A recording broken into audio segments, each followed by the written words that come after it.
Welcome, everybody, on behalf of Holocaust Museum LA. My name is Michael Morgenstern, and I'm an educator at the museum. And this afternoon, you have the honor and privilege of listening to Dr. George Berci, a Holocaust survivor who will share his story with you. Before we begin, I would like to share a few words about the museum. Holocaust Museum LA was founded in the early 1960s by a group of Holocaust survivors who wanted to make sure that the world could always remember and learn from this tragic history. In the early 1960s, the Holocaust had only ended about 15 years earlier, and most survivors were not yet willing to relive their trauma, unfortunately, largely due to the fact that most people were not yet ready to listen to it. Thanks to the courage and foresight of this group of survivors, they established what became the first and oldest Holocaust museum in the United States, always with the mission to commemorate, educate, and inspire future generations. We can't do the work that we do today without our survivor community, who still on a regular basis shares their testimonies with groups and students on a regular basis, always to fulfill this mission from the survivors who founded our museum in the early 1960s. This afternoon, you have the opportunity and the privilege to listen to Dr. George Berci's testimony. It's my honor to welcome and introduce him as a friend of the museum's and as someone who has been so instrumental in our educational programs over the last few years by sharing this story on a regular basis in person and virtually for the last couple of years. Dr. Berci, thank you so much for joining us this afternoon. So I would like to begin by learning about your early life. Can you please share with us where and when you were born? Good morning. I was born in Hungary, a little city in the south called Szeged, Szeged, and I was born in 1921. My parents were there, and in a short period of time, they moved me to Austria because my father was a special timpanist in an orchestra. My grandfather was a conductor and a French hornist, and I got in Vienna in the famous symphony orchestra a job. Therefore, they moved me to Vienna in age 2 or 3. I ended up there to be starting elementary school. But from my parents' point of view, they were interested that I start in music because the family were musicians. And I started approximately age 3 or 4 with a miniature violin, and I did allegedly very well. And so forth, the early stage of my life was in Vienna, which is one of the center of history of music. And it was a very nice time for me that I was able to learn more about this art.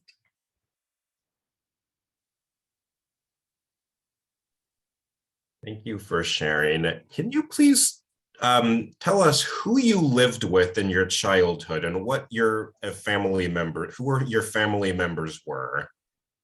Well, we had a large family. I had my grandfather there. My father suddenly, in a couple of years later, received an invitation to India to help to establish the Bombay Symphony Orchestra. Therefore, he moved there. We didn't. we studied in Vienna. Unfortunately, my father later on died in a heart attack. But I was started in the elementary school, and of course, being in Vienna, living near Prague, one area was that I was able to play also soccer. But later on, I did very well in music. I had to cut out soccer. My grandfather worked with me every single day, an hour. And in the age 8 or 10, I was able to perform a little bit to smaller audiences. In Vienna, we had some idea, or I in this younger age, that it's a very strong Catholic stage. Being the German is a mother tongue was also an important factor that Hitler, Adolf Hitler, was born in Austria, in Linz, and he spoke German. Therefore, later on, I felt a very important factor, which was, of course, negative for us, that Hitler, after the 1930s, started to think to move in and ask the Austrians to join it in a common country. And owing to the fact that Hitler already produced at that time significant economic changes, some of them were very positive. The Austrian community was very positive to join him. Therefore, it was not a problem for him to move in at later stage in the 30s. Well, I started to feel to be a Jew. I attended a school, and around the 30s, suddenly the teacher came in and asked how many Jewish students are in the class. We were 6 in 30 students, and they asked me to ask to sit in the back row separately. We couldn't join them. This was the first time that they started to feel to be different, to be a minority, and it became obvious in the country that anti-Semitism started even before Hitler walked into Austria. We're talking about the 1930s. Thank you. So you left Szeged, Hungary, when you were about 3 years old with your family to go to Vienna, and in the 1930s is when you started to feel the anti-Semitism there. What prompted your family's decision to leave Vienna, and when was this? Well,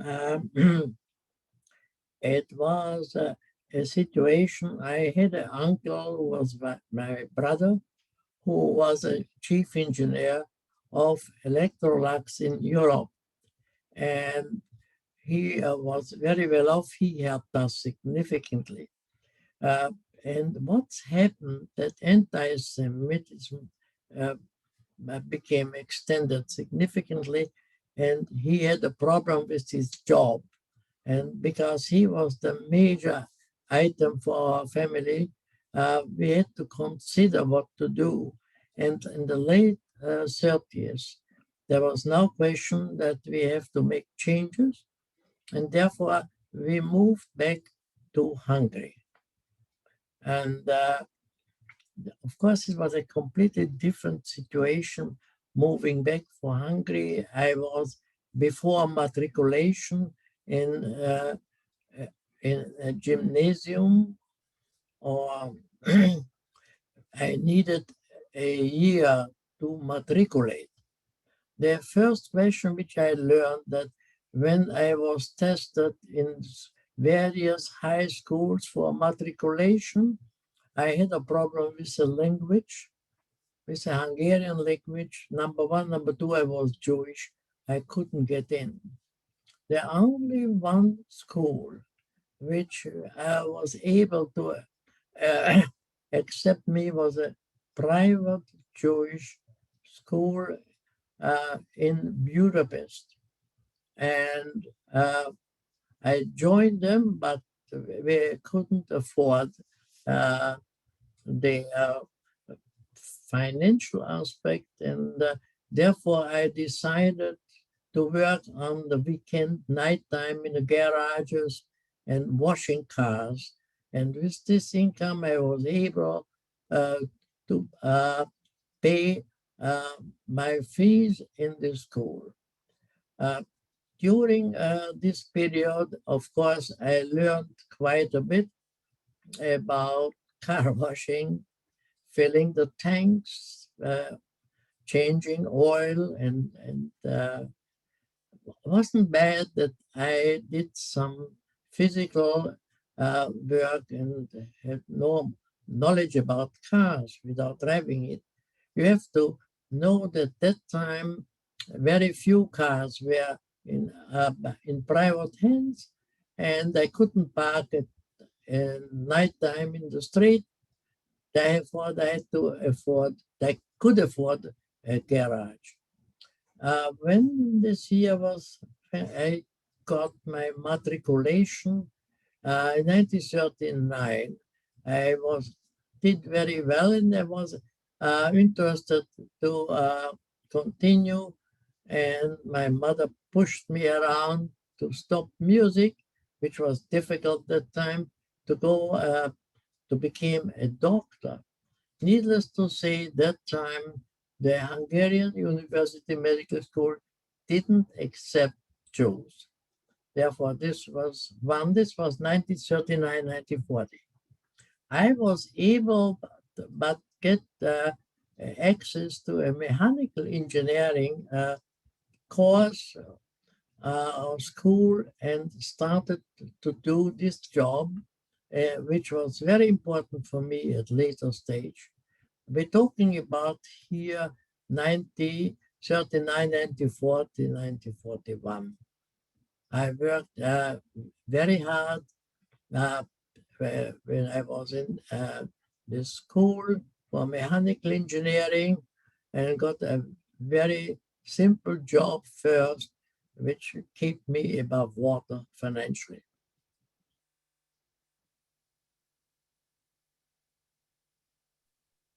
When you were in Hungary, going through gymnasium or high school, and you were 17, 18 years old, who were you living with at this time? Well, we had a large family. I had my grandparents there. I had my mother. As I told you, my father died.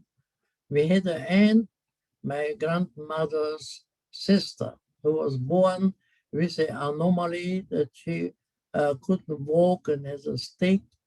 Um, and my uncle was very fortunate to be able to marry, and he worked very hard. And that time still, he was able to become involved in some business, some driving the opportunities. Uh, he owned with another one a couple of garages. Therefore, I was able to work there. But the family was huge, and we lived in a two-room business, 4 or 5. It was a very tough job at the time because we still have limited income, and not speaking that we were Jews.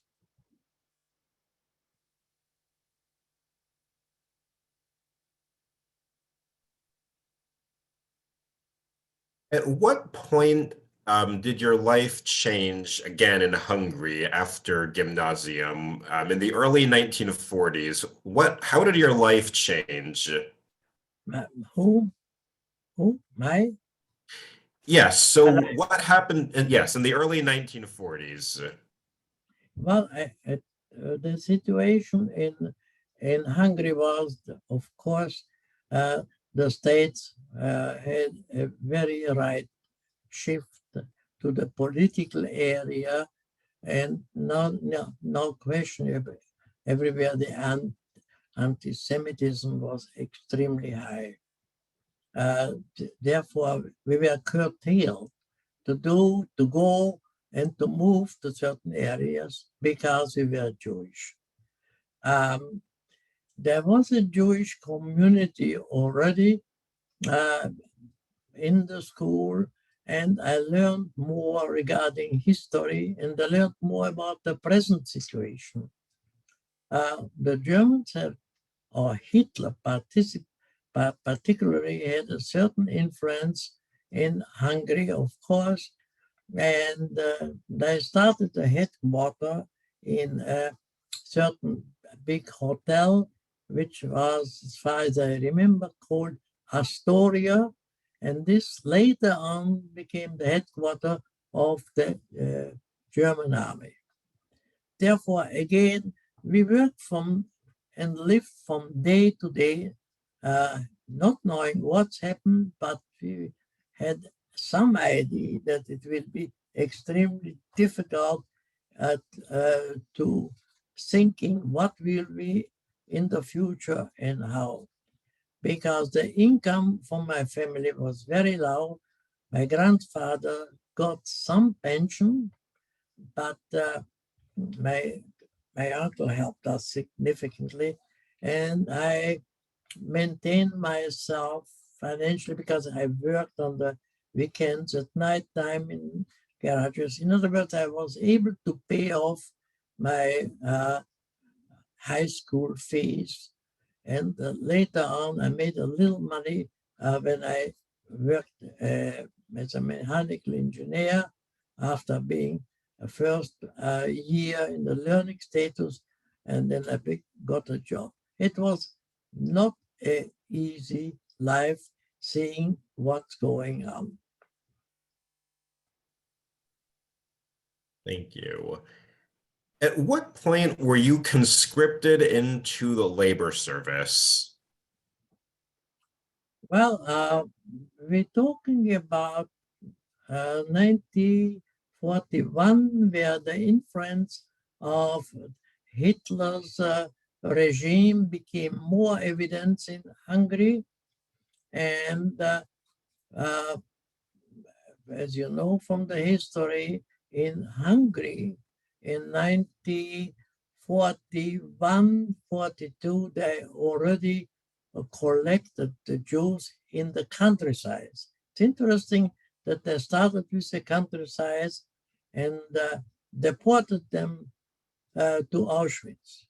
We got very early the idea that our life is extremely dangerous. We don't know what's happened next week. And to our greatest surprise, the German, and I'm sure many heard the name Eichmann. Eichmann was a German SS officer who had his headquarters in Budapest to control the Jewish deportation from this city. And we had approximately 600,000 Jews in Hungary.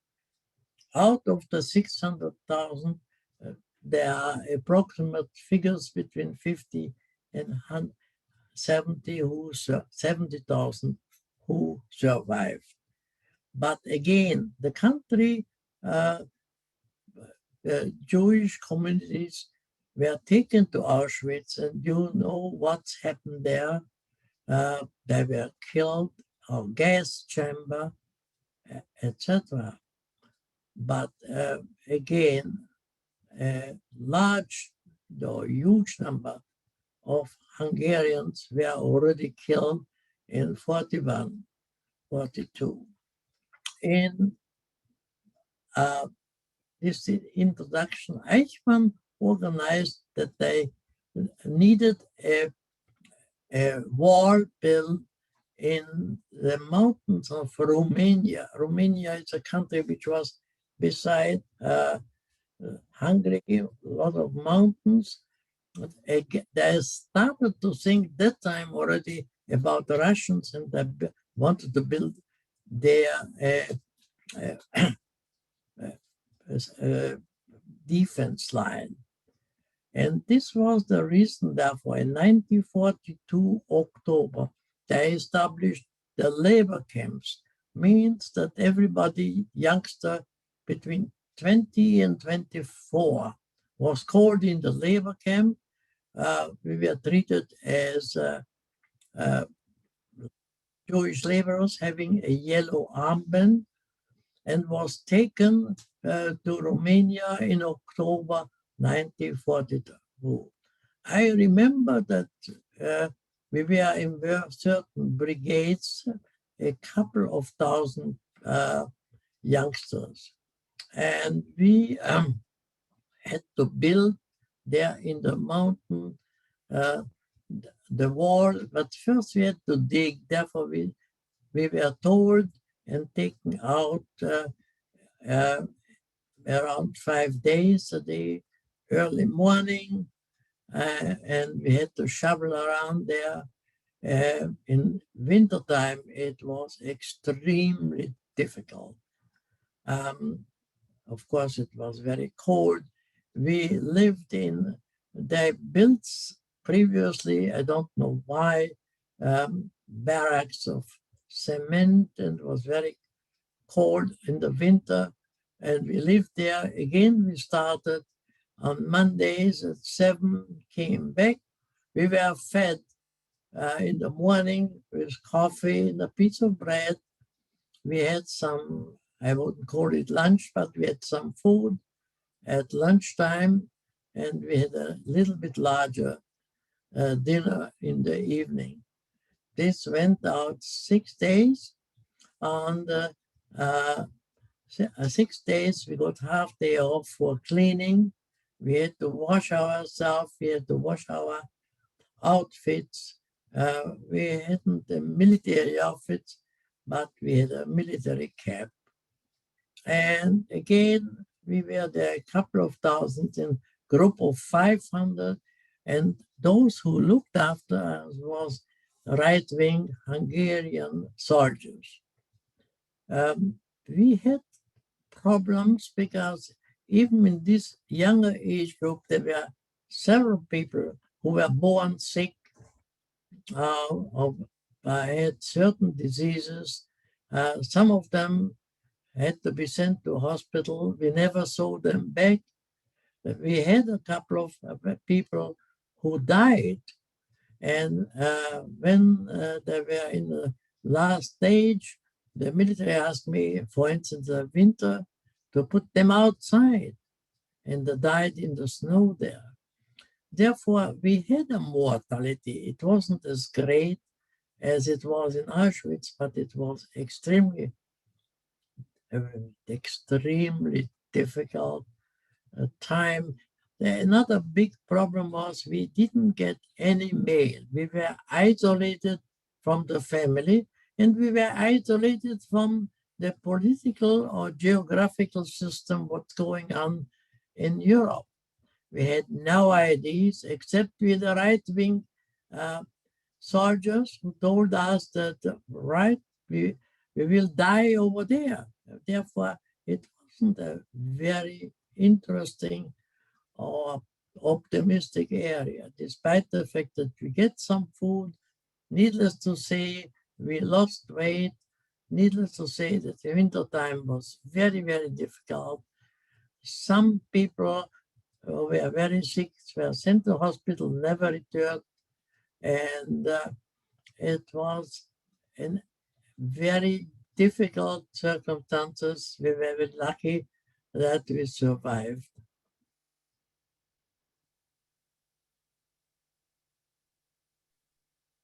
Do you remember forming any relationships with the other prisoners? You mean about other prisoners? I'm sorry. Do you remember talking with other prisoners or forming any relationships with any of them, the prisoners who you were with? No. we had in the evening when we were together, everybody did, the evening was important to clean himself. Wintertime. Now, again, we had no relationship within, we had no relationship outside. We don't know. The most important is we didn't have contact with the family for 2 years.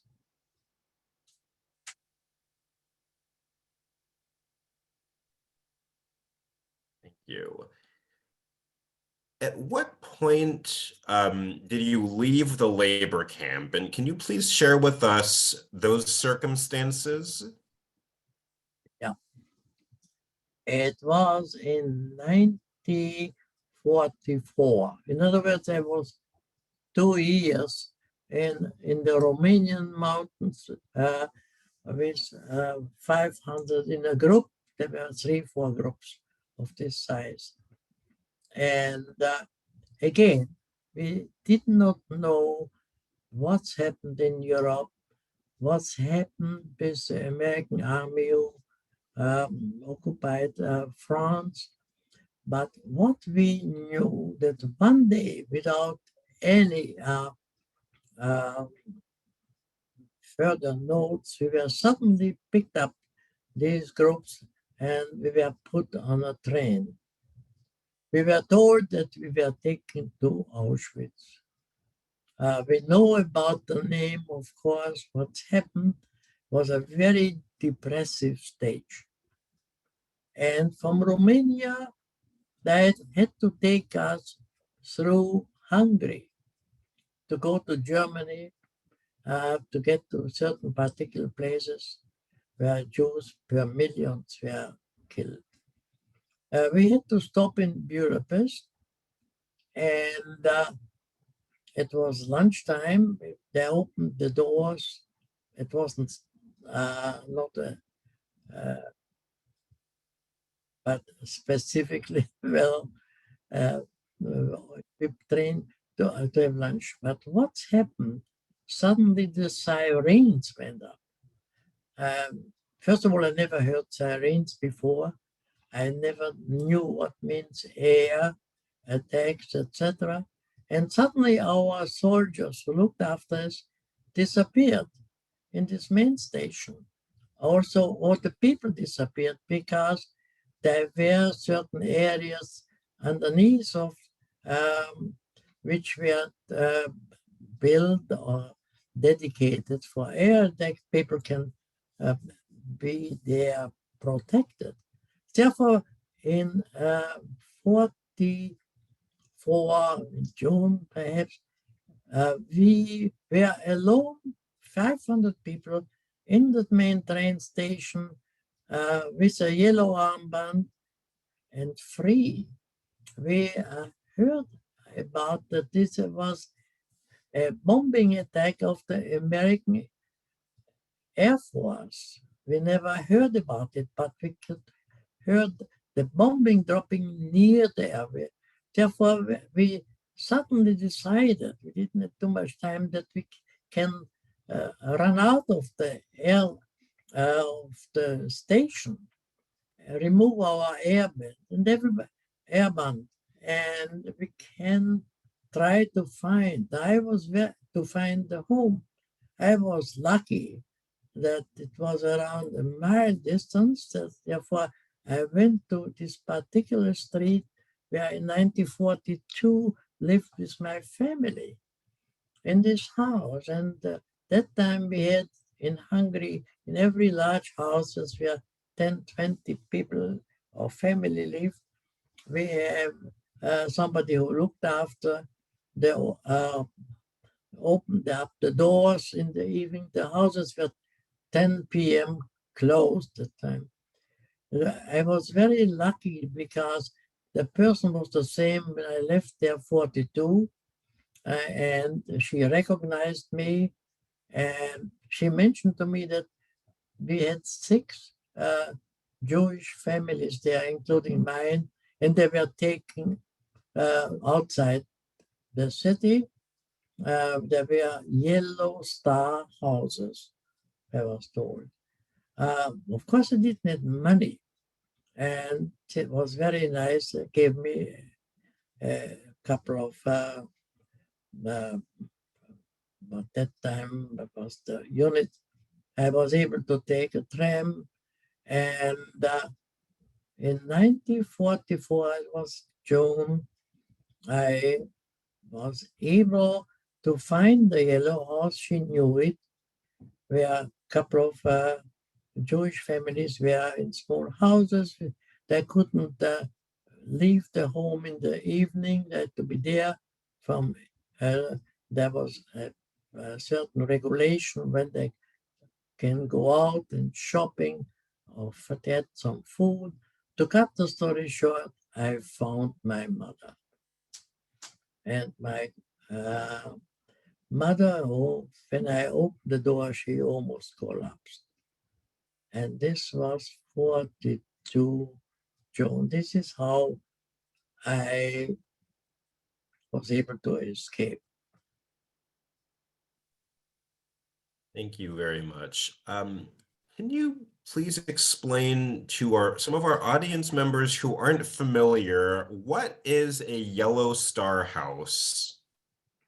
Yellow Star House, what I did, they negotiated with people who owned the home and offered them nicer homes in the city. This was outside the city. In other words, the Hungarian government bought certain new places where they get in these small little homes where previously one was one family, there was 3 or 4 Jewish family concentrated living there. It was not easy. This is how they created. They put a yellow star beside the door. People couldn't enter the house, only those who lived there, and it was very restricted. There was no telephone allowed either, and there were certain regulations where they had to go somewhere once a week, and they checked up who is there. Of course, people died there, but there was no notes. People just disappeared.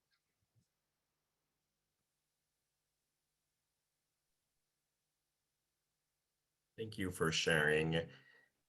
Can you please explain what you felt when you saw your mother again after about 2 years? You mentioned she almost collapsed. Do you know, do you know if she had any idea where you had been, or and what was your feeling like? Well, it's very difficult to describe the feeling, the depths. Uh, I really couldn't believe it as long as I don't have it here in my hands. And I listened to her story, how our members of the family died in the 2 years' time when I was in camp. And we were able to recall our story together till 1941 histories. Of course, we talked a lot about my family member, how they died it. My grandfather, for instance, had a heart attack, etc. And one of the major problems, as soon as I arrived, the Hungarian government decided to open a ghetto in the middle of the capital city. And everybody was very concerned what will happen. And they had a date that in a month they will close these dozens and dozens of yellow houses and take them into the middle of the city near the main synagogue and created there a ghetto. Being there, we were able to get out, and my story started here that after a couple of days being with my mother, I wanted to work somewhere to make we have a chance because there were workers available, whether they take Jews or non-Jews. I didn't put the star on, and after a couple of days, I went out to the street, and there was a bus station there. Every half an hour there was a bus, and I found a guy standing there, and after standing there 10 minutes or so, we started to talk. I, of course, had an accent because my mother tongue at that time was German. He had an accent there, and I found out after talking with him that he is working, and I asked him, well, I told him briefly my summary, what I can do, what I learned, and he mentioned that he will help me. And I found out by coincidence that he has false papers, which were issued by the Swiss consul lights. There were two consuls, a large one, a Swedish consul in Budapest, and they saved thousands of Jews by issuing papers, passports, and the unimportant is birth certificates.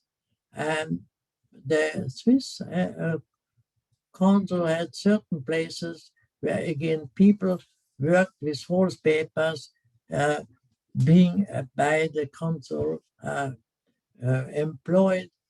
He took me there, and I got in a place which I can't remember, in the downtown. There were a couple of people, everybody had papers, and they had a printing unit there. And I was told how to fill out the paper, how to fill out a passport. And there were several groups of Jews who were hiding in the capital city. How they get the note, I don't know, but after I get my paper as a German electrician working in Budapest, I was told that I have delivered papers in certain places. I got money, pocket money, etc. And I was told how to teach Jews to fill out paperwork, how to teach Jews to have some ideas about Catholic background, church, etc. And after I had there a couple of days of were taught, I got my paper, I got my little case, and went out to certain groups to teach them and to save them, that they were able to get out, and when they were stopped on the street, they can have some background that they work somewhere, etc., etc. We have to know that in Hungary, in 1944, the Hungarian SS group with a guy called Szalasi took over the government. And we have Hungarian SS in the same similar uniform than the German SS, a black uniform with the armband and double S. The Hungarian have a similar, they stop people on the street during daytime, ask them what they're doing. Therefore, it was very important if people walked out and met somebody, one of these guys, that they have the background, they are Catholic, and they're working somewhere, etc., etc. This was one aspect. The other aspect is that I was able to get from this consulate a room somewhere where I was able to bring my mother in. I lived with my mother in the evening there. During daytime, I worked wherever I was told to disseminate. It was a very difficult and sensitive job because you have to be very careful. My memory of these 6 or 7 months working in the capital city as a Catholic laborer from Germany was a most difficult memory because the Russian army already went around Budapest, and Budapest was surrounded by the army in the middle with Hungarian SS. And we had a ghetto of 150,000 Jews there. And then the Hungarian SS took every night a couple of hundred Jews from the ghetto, took it to the Danube and machine gunned them down on a daily basis. We knew about this. We saw how when they marched in the evening and couldn't do anything and they were killed. And if by any chance anybody visiting to the capital city on the Danube near the Margaret Bridge, there were hundreds of Jews on the side of the Danube, remembering what happened to these 150,000 Jews in the ghetto.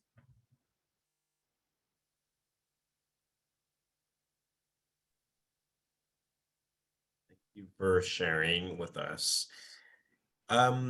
When the war ended, how did your life change, and what happened to you and your mother at that point in 1945? The Russian surrounded Budapest in October, November. They walked into Budapest in December. There were around 30,000 German troops. It was not a problem for the Russian army to clean out, and we were free. We got some food there, but of course you could imagine we had no money, and it was very difficult. My mother had the idea that the Russians, when they occupied Hungary, Szeged is on the south, they occupied Szeged few months before the capital city. Therefore, they already reorganized and controlled the city. And it was a little bit peaceful compared with the German. Therefore, my mother strongly recommended that we move to Szeged. And this was a story. There were no railroads, only Russian ones. And we had a small group who wanted to move with us. And by coincidence, the Russians were very interested in chemical or drugs or medication. Sulfur was that time very important. Some of them had this drug, which was very important for gonorrhea. And to cut the story short, we were able to buy ourselves for a day trip. We did not know, but fortunately it went to the south, and we ended up in this city, Szeged, on a Russian trip. They went further. We got out there. We didn't speak Russia, but we were able to somehow communicate. And this is how I arrived in 1945 with my mother in the city where I was born, which I left in 1922, 23. And it was very quiet. The Russian government, who was there 2 months, already organized, get Hungarian civilian, food was available, and we were free. We were very happy. And it was, of course, a completely different life, what we were able to start. Thank you. At what point did you leave Europe And can you please share with us how you started medical school? Well, I started that the school was just open. There were very few professors teaching, but they took a few guys in, and I think the first number was around 30 in the medical school. Was no problem to get in. Therefore, I got into the medical school in 1945, and I studied medicine. I used my mechanical engineering background. I was able to help to repair instruments in the lab, got a couple of bucks, and helped my mother and myself to survive this transitional period. And here I started medicine. I was very interested because of my mechanical background to get to surgery. It was very interesting that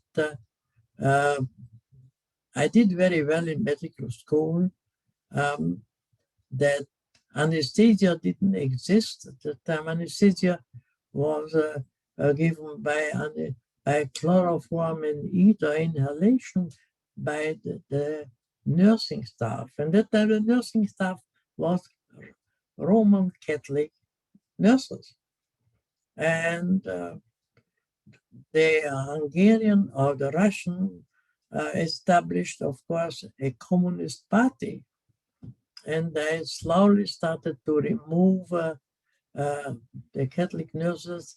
There was a very quick teaching courses for non-Catholic nurses. It was a very difficult transitional period in surgery.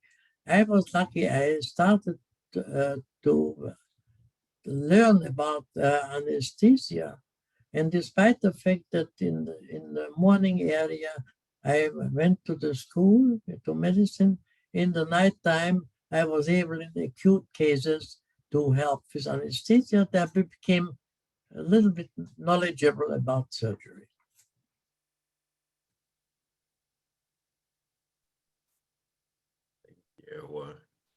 When did you leave Europe?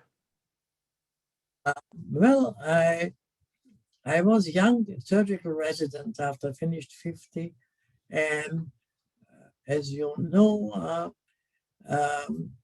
the situation was that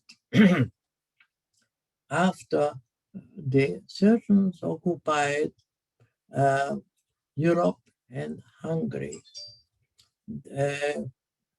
they were there for 10 years. There was nothing to do, was very quiet and peaceful. And during these 10 years, from 1945 until 1954, we had a Hungarian army, which was re-educated by the Russians. And but there were severe problems with the farmers. Food was not very well available. People were poorly trained and poorly salaried. Therefore, this together in 10 years led to a Hungarian Revolution in 1954. And the situation was that the Russians did not know what to do. There were different governments in Hungary who were sympathizing with the Russians, but they wanted to control themselves. And there was a Hungarian Revolution, and we thought that there will be a freedom in Hungary, but there was a large demonstration, and I've been in front of the parliament, over 100,000 people that did not know that the new Hungarian secret police are machine gunned around the parliament. They start to shoot, and we had several thousand injured and deaths. I was in the hospital, a young resident. We got approximately 10 gunshots per hour. It was terrible. People died on the corridor. We operated around the clock. We ran out of water, medication, blood. It was a terrible experience for me as a young surgeon. And that time, when the Russians sent the troops back, I decided with my mother to escape.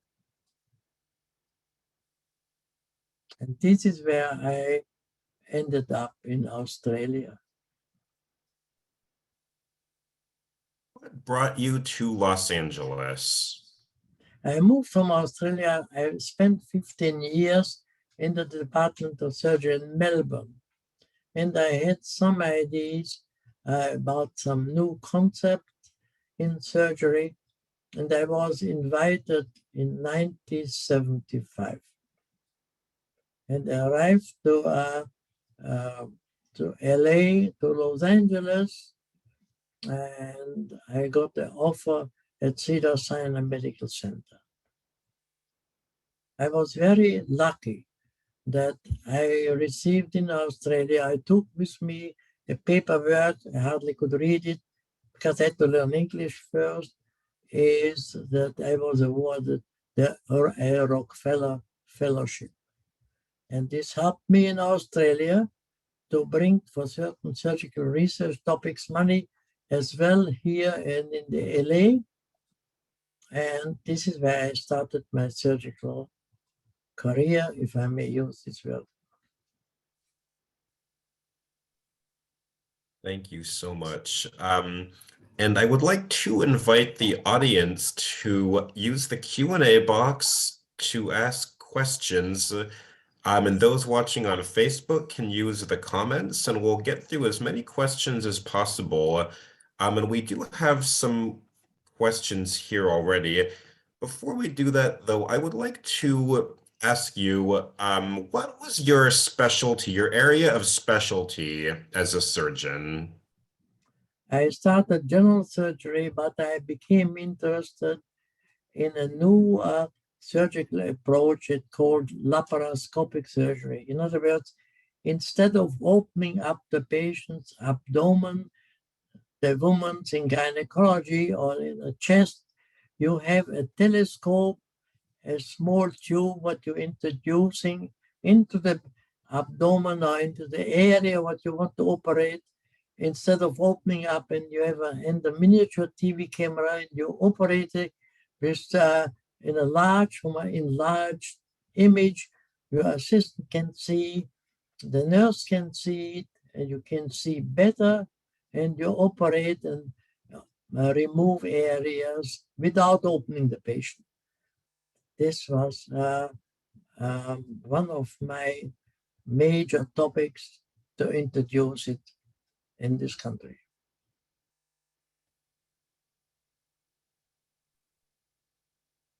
Thank you for sharing. After everything that you endured during the Holocaust, can you please share with us how you were able to return to the world and return to and function in the world again, and what it felt like to basically return after everything you endured during those difficult years? If I may ask you, to which part of difficult years you are? Oh, yes, sorry, let me clarify. After the end of the war, and after you had returned from the labor camp and everything that you endured during the Holocaust, what was it like to return to the world again? After. It was a very, very difficult situation because you can't forget, even today, the history, what you saw and what you went through. You can't forget to see how your family, I had a large family of 14 originally. Out of, I have today one survivor and myself. You can't forget it. And there were certain areas where a certain right shift in the politics remind you what's happened in the past.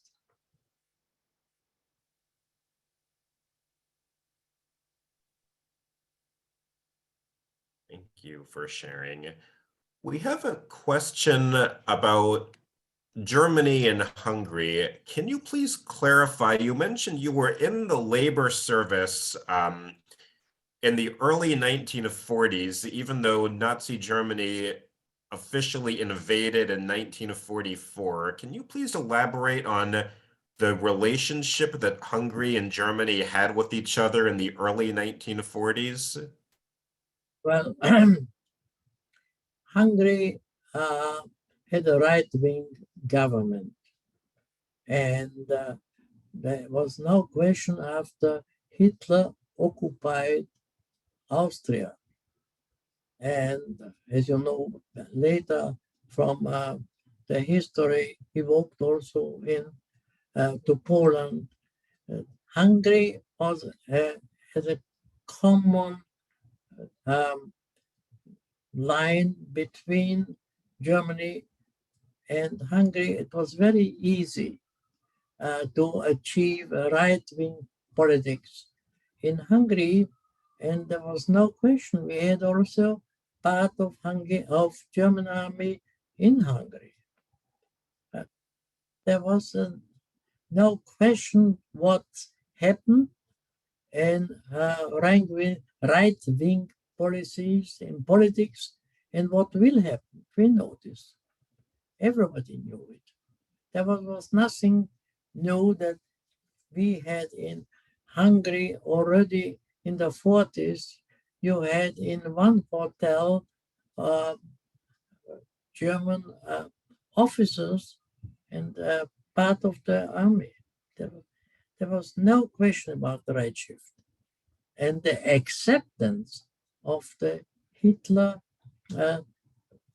philosophy and politics regarding Jews.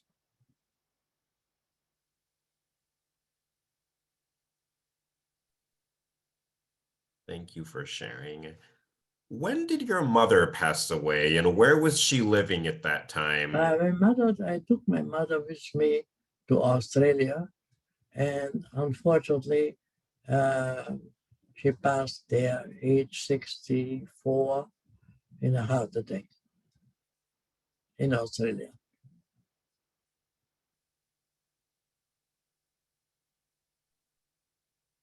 Thank you. Moving forward to your career in Los Angeles again, can you please share with the audience a little bit about Cedars Sinai and what kind of a hospital it is? And does it have a Jewish background? Yes, Cedars Sinai Hospital had a Jewish background, and I started their experimental surgery. I was very fortunate to get grants and help to initiate this new area of surgery.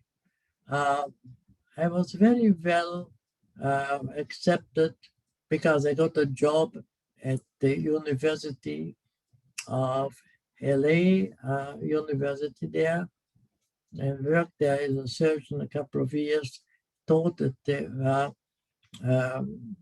various hospitals here.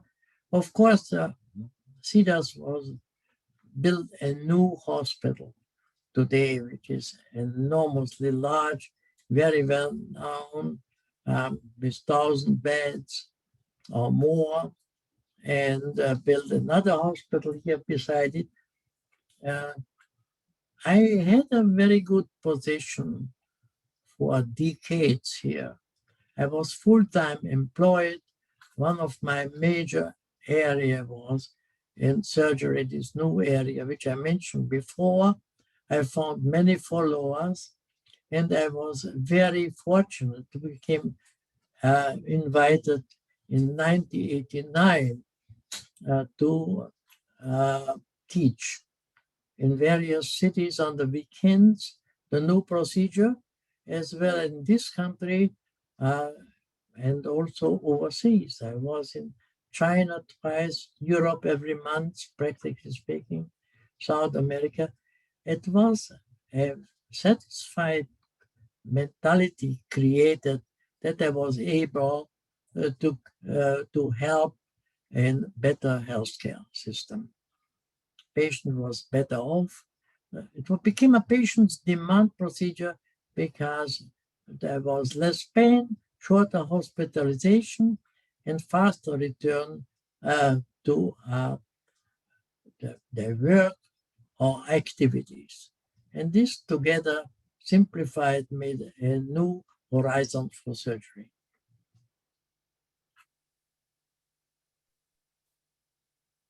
Thank you very much for sharing. Can you please share with us, you've lived in Los Angeles since, what year did you come to Los Angeles? 75, 1975. And so you've lived there since you lived here since then. Did you return to Hungary ever? Yes, I did. And I had a very interesting feeling when I did, but I found a new generation in Hungary, fortunately, who are different in mentality than the old one. Therefore, I helped Hungary in introducing this new surgical procedure. And I got recently a medallion of the Hungarian government. And it was nice to see that we have a new generation there who are not anti-Semitic and are interested in improving patients' care. Yes, I returned a couple of times and I helped them in teaching.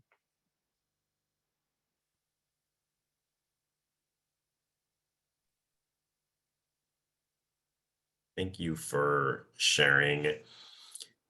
To conclude, what is something that you would like this audience to take away from learning your story this afternoon?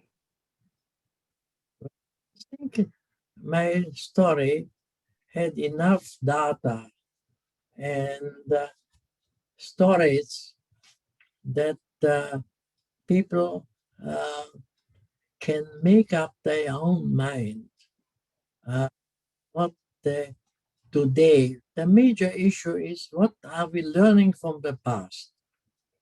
All right. I mean, I had no idea in the 1930s what means to be Jewish, but I learned it.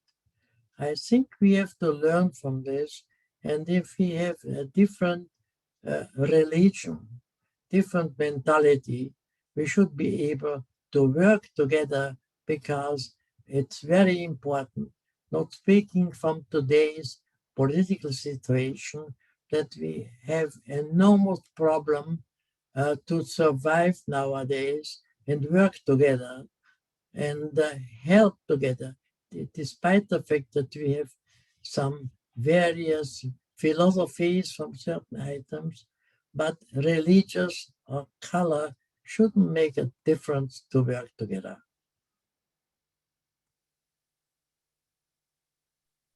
Well, thank you so much for sharing with us this afternoon. And just before we conclude, I would like to ask you, can you please share with the audience a little bit about Dr. Leon Morgenstern and the role that he played in bringing you to Los Angeles? Well, Leon Morgenstern was one of your family members. He was enormous as a human being, not only as a surgeon, but his philosophy and help was significant for me. Number one. Number two, he loved music, which was another great factor that we became friends. And he was a great politician and musician, and helped really to build up the department and the teaching service. He was not only the boss, he was a friend, he was a human being of outstanding character. Thank you very much. And I just want to share with the audience that Dr. Leon Morgenstern was my great uncle, and I have his photo on my desk here. And just by coincidence, Dr. Berci has been involved with our museum for several years, and we just have this connection here that he worked so closely with him. And I just wanted to share that with our audience.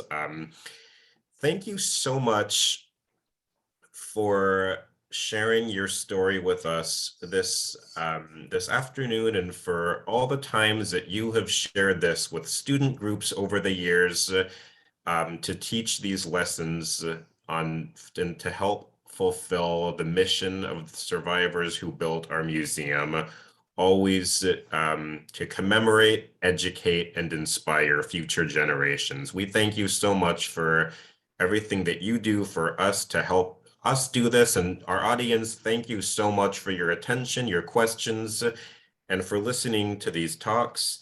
And we are so appreciative for all the support that you do by listening to these talks. Please join us next week, Thursday, January 20th, for Dana Schwartz. She will be sharing her story. Again, for those who might be new here, we have public survivor talks every Thursday at 11 o'clock Pacific Standard Time. Thank you very much, everybody. Wishing you a happy, healthy, and safe weekend ahead. And thank you so much again, Dr. Berci. Thank you.